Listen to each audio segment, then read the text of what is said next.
আমাকে তুমি দেখিয়েছিলে একদিন মস্ত বড় ময়দান, দেবদারু পামের নিবিড় মাথা, মাইলের পর মাইল, দুপুরবেলার জনবিরল গভীর বাতাস, দূর শূন্যে চিলের পাটকিলে ডানার ভিতর অস্পষ্ট হয়ে হারিয়ে যায়, জোয়ারের মতো ফিরে আসে আবার।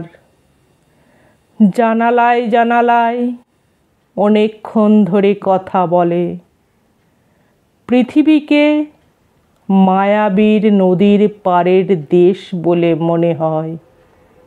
তারপর দূরে, অনেক দূরে, খর রৌদ্রে পা ছড়িয়ে বর্ষীয় রূপসীর মাতা ধান ভানে, গান গায়, গান গায় এই দুপুরের বাতাস।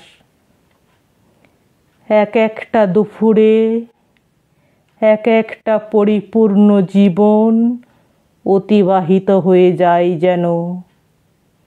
বিকেলে নরম মুহূর্ত, নদীর জলের ভিতর সম্বর নীলগায় হরিণের ছাড় আসা যাওয়া, একটা ধবল চিতল হরিণীর ছায়া, আতার ধূসর ঘিরে গড়া মূর্তির মতো নদীর জলে সমস্ত বিকেল বেলা ধরে স্থির।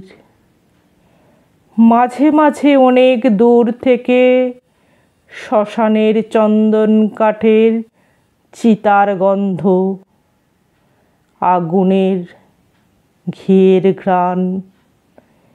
বিকেলে অসম্ভব বিষণ্ণতা, ঝাউ হরিতকি শাল, নিভন্ত সূর্যে পিয়াশাল পিয়াল আমলকি দেবদারু, বাতাসের বুকে স্পৃহা, উৎসাহ, জীবনের ফেনা, সাদা সাদা ছিট, কালো পায়রার ওড়াউড়ি, জ্যোৎস্নায় ছায়ায় রাত্রি, নক্ষত্র নক্ষত্রের অতীত নিস্তব্ধতা, মরণের পরপারে বড় অন্ধকার। এই সব আলো প্রেম ও নির্জনতার মতো